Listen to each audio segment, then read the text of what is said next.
Hello, everybody. I'd like to welcome you all to our next session of the Brown Bag webinars from EarthShift Global. And today I'm very happy to have Cameron Wake with us. Cameron is a research professor at the Institute for the Study of Earth, Oceans, and Space at the University of New Hampshire. And he's also the Josephine A. Lamprey Professor in Climate and Sustainability at the UNH Sustainability Institute. Cameron leads a research program investigating regional climate change through the analysis of ice cores records and instrumental data. In addition to teaching classes on global environmental change, he serves as the program chair for UNH's Sustainability Dual Major and helps lead regional collaborative efforts to build resilient, low-carbon communities. How great is that? So, as we usually do, I would like you all to send questions to me privately via the chat feature, and I will ask them of Cameron at the end. And without further ado, I welcome you, Cameron. Take it away. Well, thank you so much, Holly, and it's great to be here today talking to you about one of my favorite topics, which is how ice cores have really informed our understanding of climate change. I've been working on ice cores for over 30 years now, both from the polar regions and more recently from alpine regions. I've done work in Antarctica, in Greenland, in the Himalayas, and now I'm really focused in the Arctic. And I thought I'd share sort of two tales of climate change from opposite ends of the Earth today. One ice core record focuses on a really important ice core, not that I drilled, but was drilled by the broader scientific community from Antarctica, and then finish up with a more recent record that we've pulled out of Denali. And so without further ado, I just wanted to provide a little bit of a background on glaciers, in that they really do provide excellent archives of how our climate has changed over time. And one of the main reasons for this is if you go to the right place, they have this really nice horizontal stratigraphy. So you can see here, this is a snow pit from Greenland. Actually, a snow pit has been dug, and then there's another snow pit behind it, so it's backlit. And you can just see that beautiful horizontal stratigraphy, and that's really what we're looking for ice cores. So essentially, as you drill deeper down through the glacier, you go farther back in time. Ice cores also have there's this nice annual layering. We can look at the physical features, we can look at chemical features, and we can pick out annual layers very easily. So just like you can count rings back on a tree, you can count layers back in a glacier.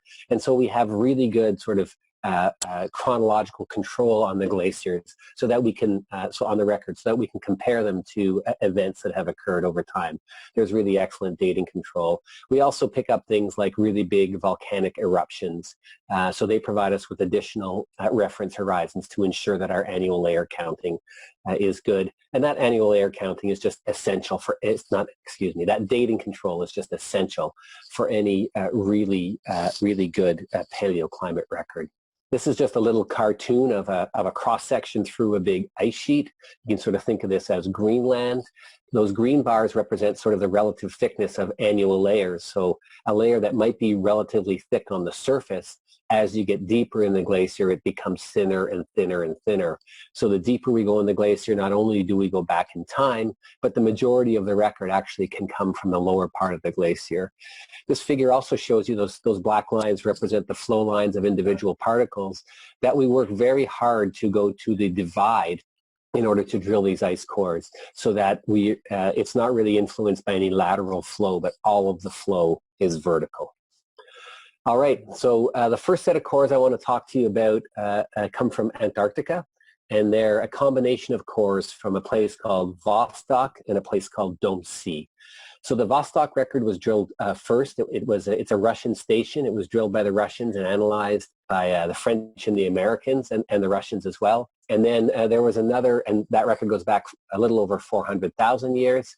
And then more recently, there was a European record called EPICA, the European Program for Ice Coring in Antarctica, which recovered a core and analyzed it from Dome C that goes back over 800,000 years. And the records I'm going to show you are combined records from those two cores. You'll also note on this figure that Those sites are on East Antarctica. That's sort of the bigger, much more stable part of Antarctica.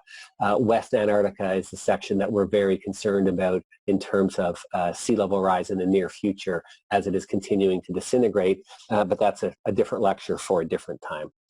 All right. So I just want to dive right into the record here. So here is the combined Dome C and Vostok record.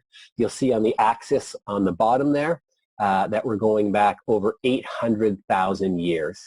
And the two parameters that I have identified for you here are temperature in the orange and carbon dioxide concentrations in the blue. So the carbon dioxide scale is on the right-hand side, and the Antarctic temperature is on the left-hand side. It's in delta D, and I'll explain that in a minute. What I want you to really focus on to start with is just up here in the upper left-hand corner, this multicolored round image. You can see two distinct features in there. First of all, you can see nice hexagonal ice crystals in pastels. So those represent the ice lattice of the core. And then these other sort of darker round, somewhat round blobs are actually samples of the atmosphere that have been trapped in between those ice crystals. So when the snow fell on the glacier, more snow eventually fell on top of it, and eventually it transitioned from being snow crystals to being ice.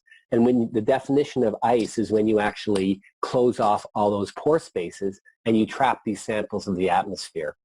And so when we pull out these ice cores, what we're able to do is we're able to melt the ice and then analyze things like stable isotopes and major ions. And the stable isotopes are where we get the temperature record. But we can also crush the ice and pull out the air from these bubbles and look at how the carbon dioxide content or the methane content of the atmosphere has changed over time, because those are actual samples of the atmosphere that have been preserved in Antarctica. So the record I'm showing you here has both the carbon dioxide content of the atmosphere from those ice bubbles and then the temperature from the ice.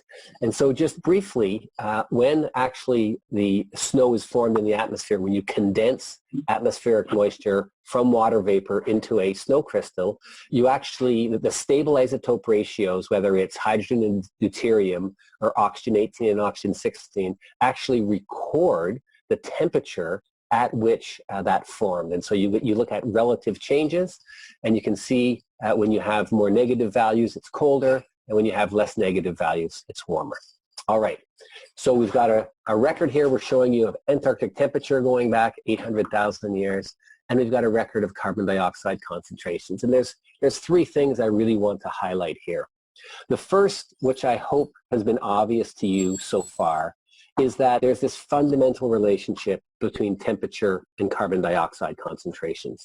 When we have high carbon dioxide concentrations, we have high temperatures in Antarctica, and when we have low carbon dioxide concentrations, we have low temperatures in Antarctica. And that goes back over 8 glacial cycles that are actually shown in this graph. Go back over time, here's the current interglacial before that, before that, before that, before that. So we have 8 of those cycles here, and you can see that there is fundamentally this really good relationship between temperature and carbon dioxide. So why do we care about carbon dioxide? You all know this. It's a greenhouse gas. It doesn't work like a greenhouse. It actually works like a blanket that you put on your bed on a cold night. That blanket traps long-wave radiation coming from your body, so carbon dioxide traps long-wave radiation coming from the Earth. The more carbon dioxide in the atmosphere, the more energy it captures, the system warms up, and as it warms up, it actually emits more energy. That's how it eventually cools down. But it does that until it reaches a new equilibrium. So first thing, there's this really strong relationship between temperature and carbon dioxide. So really, don't let anyone tell you that carbon dioxide levels in the atmosphere are unimportant, because they're really important, and we've proven it. And this is one of the records that proves that beyond a shadow of a doubt. The second thing is that you'll see that carbon dioxide has never been above 300 parts per million, and it's never been below 180 parts per million over the course of the past 800,000 years.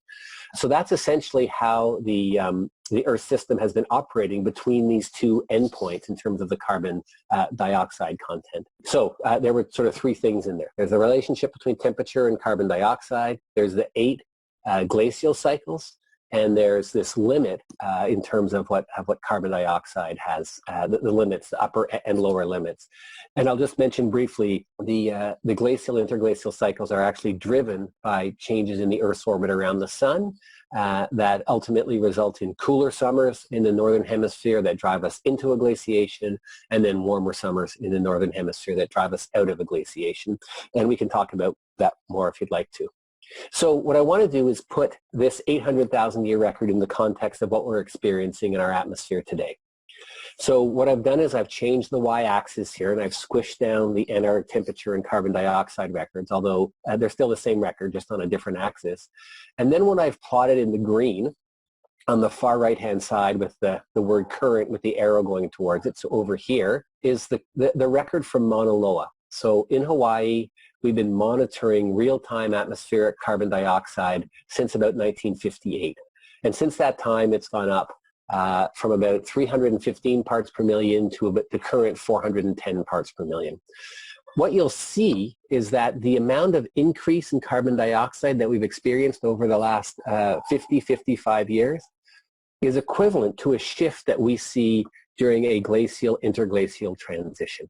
I should have mentioned that on the last graph. This period here when it was really cold was when we were in an ice age, and here in New Hampshire we were covered by a mile of ice. So this cold period here 18,000 years ago was an ice age. That's an interglacial, and you can see the shift in the carbon dioxide from that glacial to interglacial age is similar to what we've seen already. I don't need to show you anything else to let you know that we have dramatically changed the carbon dioxide content of the atmosphere, and that carbon dioxide has fundamental connections to the way our temperature is changing. If we continue to rely upon fossil fuels as our main source of energy, we would expect carbon dioxide to be something on the order of 1,000 parts per million by the end of this century. So that's by 2100, which will result in catastrophic climate change.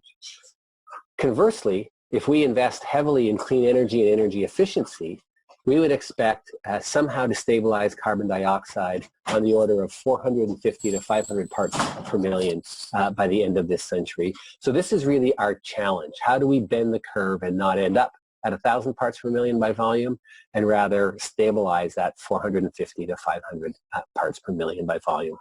And you can see that this long record really frames up the dramatic changes that we're seeing over relatively recent times as a result of our, primarily the result of our burning of fossil fuels. All right, so next, so that's a fantastic 800,000 year record from Antarctica. What I want to do is shift to a more recent record that we've recovered from Denali National Park on a glacier called Mount Hunter. And this is a record that has been developed with a number of different colleagues, primarily from the University of Maine and Dartmouth and the University of New Hampshire. It was funded by the National Science Foundation. It represents over a decade of work of doing the reconnaissance, finding the right place to drill this, and then actually drilling, recovering the core, and doing all of the analyses. So here's a nice little picture of Mount Hunter. If you look over here in the upper right-hand side, you can see we're in the central Alaskan range. And this is a view from Denali, actually looking at Mount Hunter. And you can see that nice divide plateau is where we ended up drilling our core. And here's the south and the north peak of Mount Hunter. And we drilled right on that flat glacier right there. This shows you sort of an elevation curve going from the Gulf of Alaska up to the North Slope. So that's A to B along the bottom, excuse me. And what we've just plotted here is essentially the elevation along that line. You can see that the Alaska range really represents this really significant orographic blocking for moisture coming from the Gulf of Alaska. One of the reasons we thought that this was a really good place to core was that really a lot of moisture gets dumped out here. In fact, I'll talk more about this when I talk about the records, but currently we get something on the order of 18 to 19 feet of snow per year at this site, which means we have a much shorter record than was available from Vostok and Dome C, which get sort of centimeters of snow per year, but we get a much higher resolution record, and that's because of this really orographic blocking of moisture coming from the Gulf of Mexico. We spent several years up there doing reconnaissance. This is just one picture looking down at the Calhitla Glacier. The Mount Hunter's actually on the left-hand side. But we did a lot of regional surveys over many years to really find the best place to drill.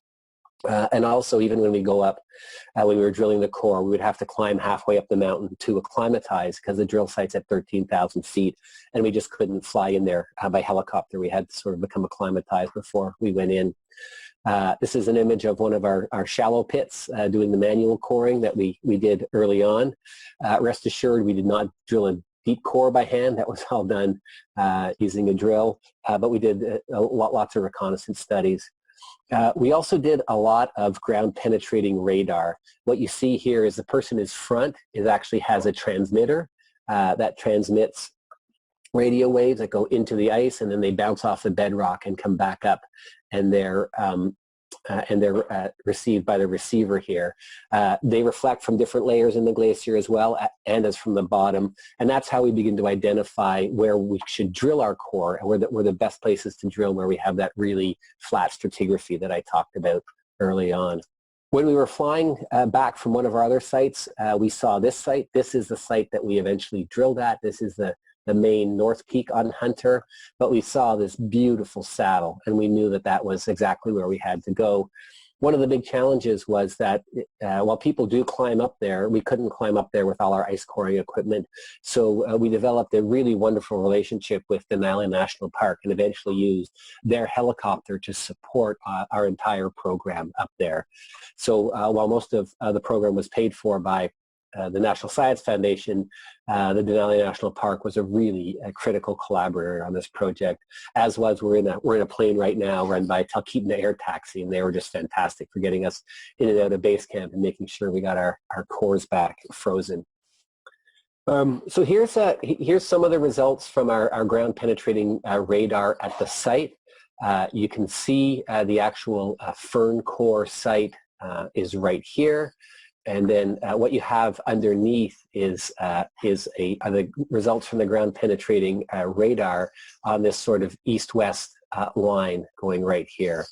A couple things. This first plot just goes down to 100 meters depth. You can see we have this really nice horizontal stratigraphy. And then if you look even deeper, down to the 0 to 300 meters here, you can see that that horizontal stratigraphy actually goes all the way to the bottom. And then where we drilled, the glacier was 208 meters deep. So we have really nice horizontal stratigraphy. We also did a lot of work over years of planting stakes and measuring the flow. And you can see all the flow is to the right and to the left. And so we actually drilled in a place very close to the actual divide so that we didn't have any convoluted layers deeper down in the core. So I'm just going to show you a little bit of a video of the ice coring and field activities. I'm going to turn the music up so you can hear it.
All right, I'm glad I could show you a little bit of a sense of the field program there. So we'll come back here.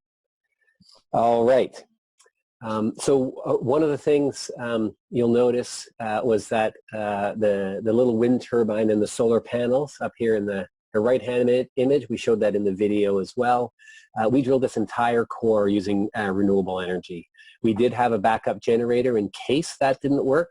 But between the wind and the solar panels, we had more than enough energy. And that was really important for Denali National Park, that we didn't sort of run a generator all the time. And it turned out really well.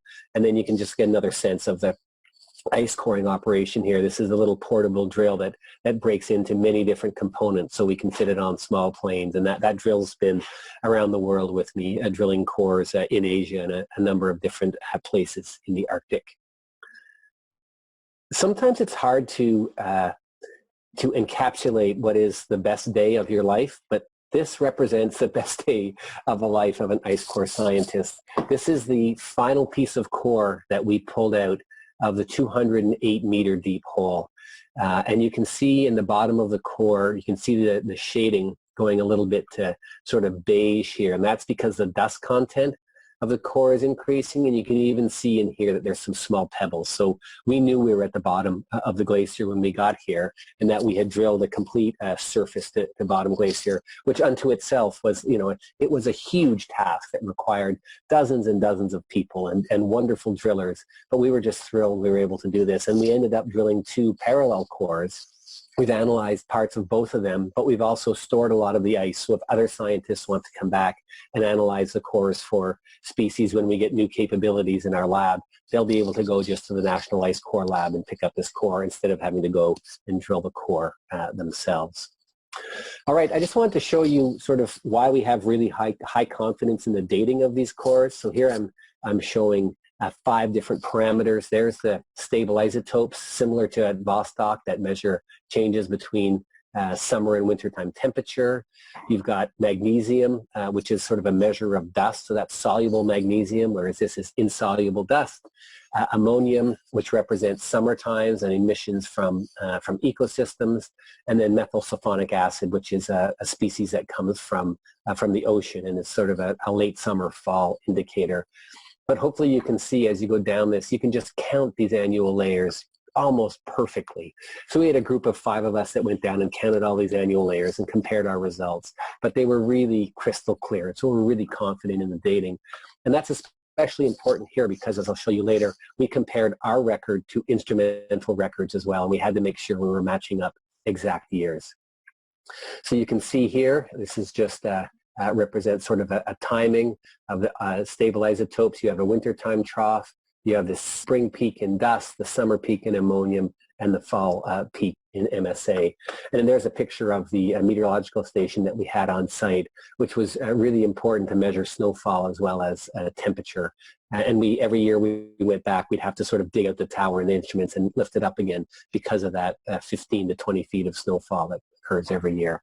We also had a great reference horizon, and actually this is true for ice cores around the world, because there was really lots of atmospheric nuclear weapons testing before a 1953 test ban treaty, but really before the big test ban treaty in 1963.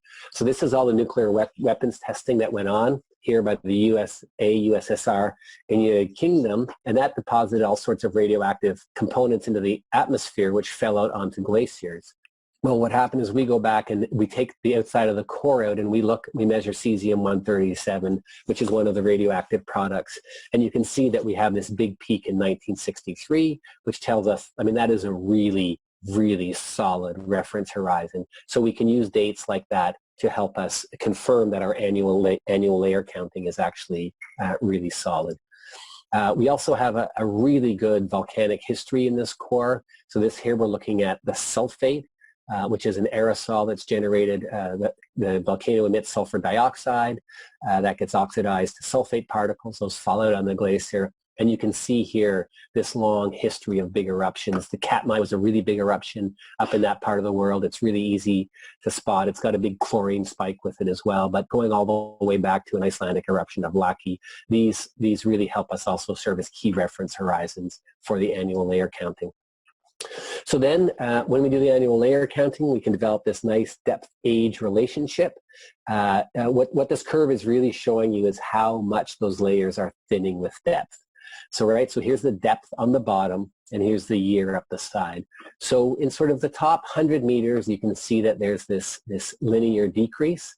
But then as we go below that, you can see the curve starts to bend a lot, essentially meaning that we're getting many more years in much less depth of ice. And then you can see it curves pretty fast quickly, and then it flattens out. But you can see the majority of the record actually, comes in the lower 20 to 30 meters of ice. And that's why we were so happy to actually get that lower ice.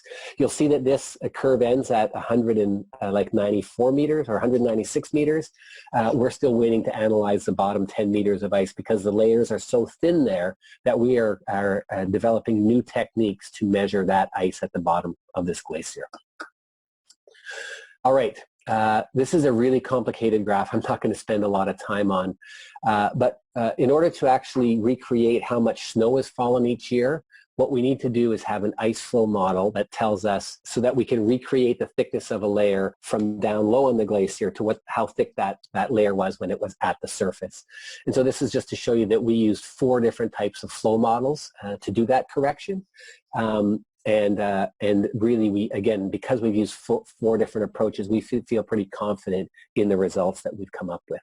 So here is one of the major findings from this ice core. What you have here in the black line represents snow accumulation. So because we now know the thickness of the layers and we've corrected that layer thickness when that snow was deposited at the surface, we can get a sense of how snow accumulation has changed over time. So the thin gray line in back represents the year-to-year values.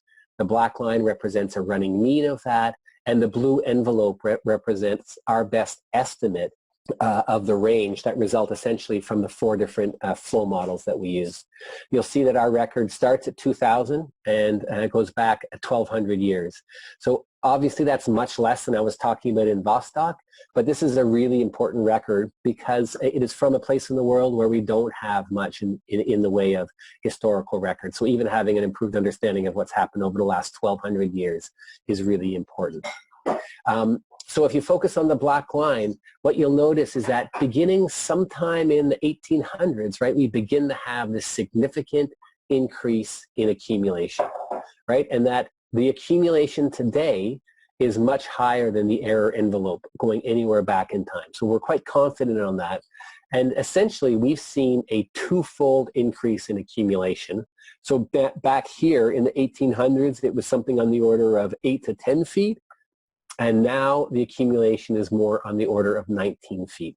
So we have seen this dramatic change in the amount of snow falling at 13,000 feet in Denali National Park. It's a little bit counterintuitive. Why are we getting more snow in a warming world? Well, we think for 2 reasons. One is we know that it's warming in this part of the world because the glaciers down at 6,000 or 7,000 feet are actually retreating dramatically. But there's a very different signal. So first of all, at 13,000 feet, we're high enough so we get limited melting. That warming really hasn't begun to kick in there. And then the warming can really best be explained by changes in atmospheric circulation. And that brings us to this little inset curve. And the blue represents winter accumulation trends, and the red represents summer accumulation trends. And this is just going from about the late 1800s up to 2013 when we drilled the core. And you can see most of that increase in snow accumulation has actually occurred in the winter. So something's happening in winter that's changing the amount of moisture that's getting into this region. And let me try to answer that question. This is kind of there's a pretty busy slide as well, but there's this pattern called the Pacific North American pattern, which is related to the Aleutian Low, which is that big blob kind of in the middle of the North Pacific here. And it can be in different phases. And when it's in a positive phase, that Aleutian Low, so it's a big low pressure system, so the air goes counterclockwise around it, gets driven in to Alaska, whereas when it's a negative phase, there's much more zonal flow. So I just show you that because I'm showing you now the winter accumulation that we developed from our ice core, and its comparison to atmospheric pressure. So we've taken that spot measurement from our ice core and we've compared it to gridded atmospheric pressure around the globe for the last 100 years. And this is why we had to be very careful in dating, so that we were sure when we were comparing, for example, 1946 in the ice core, we were comparing it to 1946 in terms of the pressure. And this isn't a sea level pressure. We're actually doing this at a 500 millibar pressure, so about an 18,000 foot pressure. But you can see there's a really good inverse correlation between the strength of the Aleutian low and snow accumulation at the site, and it's inverse. We have a deeper low pressure when we have more snow accumulation.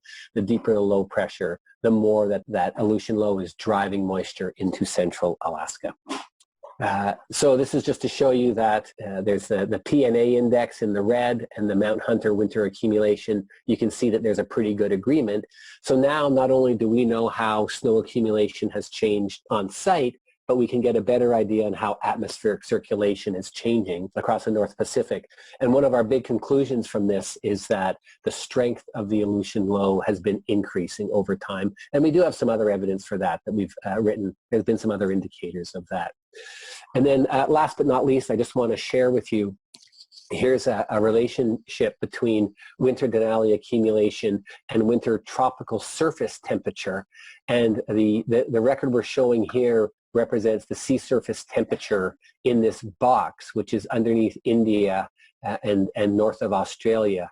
And so what we're showing is that we think that our accumulation is not only linked to changes in the Aleutian low, but also changes to changes in sea surface temperature in the tropical Pacific Ocean, which suggesting that our record represents probably a reasonable record for what's going on in the northern hemisphere part of the Pacific Ocean, which is really intriguing, which just goes to tell us that, in fact, our climate system is sort of very tightly coupled and connected.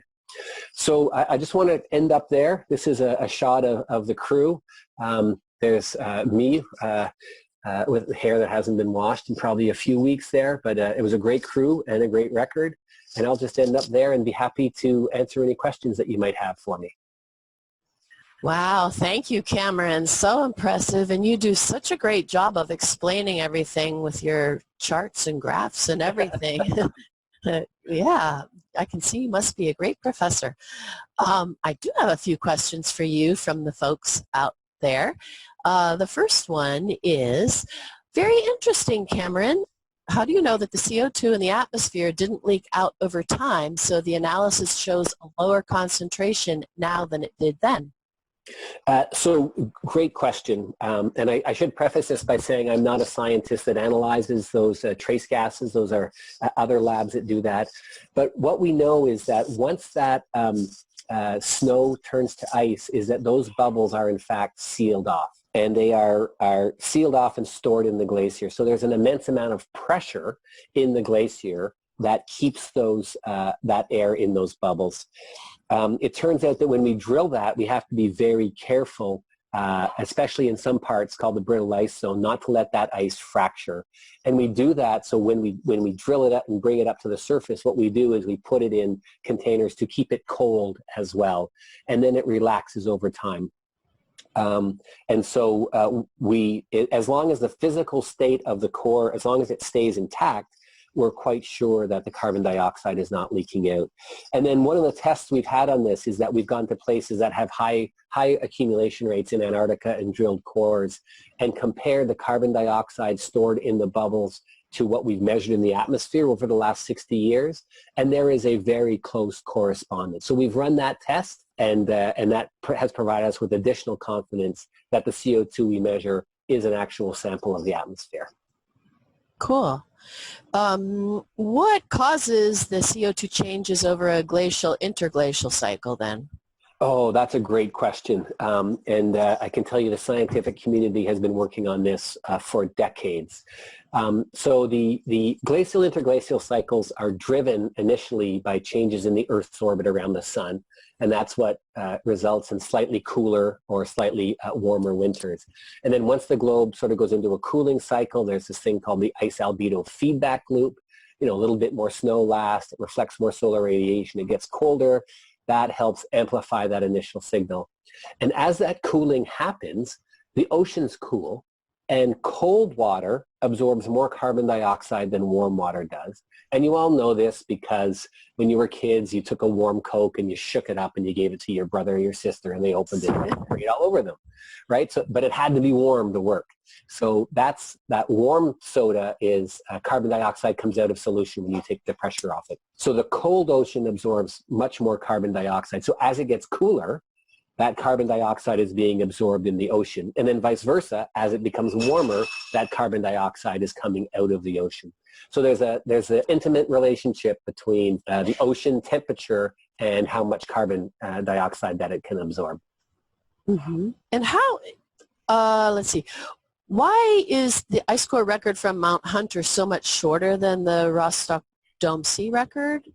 Yeah, so that's another good question. When you look at Vostok Dome C, Antarctica actually surprisingly is the largest desert in the world. So while it does snow there, it doesn't look like a desert, doesn't have cacti, there's not much precipitation. So there's on the order of a few centimeters per year of snow accumulation. And what happens is that none of that really melts, so it just builds up over time. But each of the annual layers is relatively thin, right? A few centimeters. Conversely, up on Hunter, we were looking now, right, on the order of 18 to 20 feet of snow accumulation per year. And that does compact down and eventually those layers thin, but we're going to have a much shorter record because the snow accumulation is much greater. And that's the amount of snow accumulation also relates to the amount of flow. So Mount Hunter would be flowing much more rapidly than Antarctica, primarily because of the temperature. Okay. What drives the 100,000-year glacial interglacial cycles? Yeah, so I think I just answered that. Those 100,000-year cycles are being driven by changes in the Earth's orbit around the sun. They're called Milankovitch cycles. The shape of the orbit changes and the tilt of the Earth's axis changes and it wobbles. And those actually end up, they occur on different periodicities, but those periodicities really line up at the 100,000-year time frame. And so that's really the pacemaker of the ice ages are these Earth's orbital changes. Okay.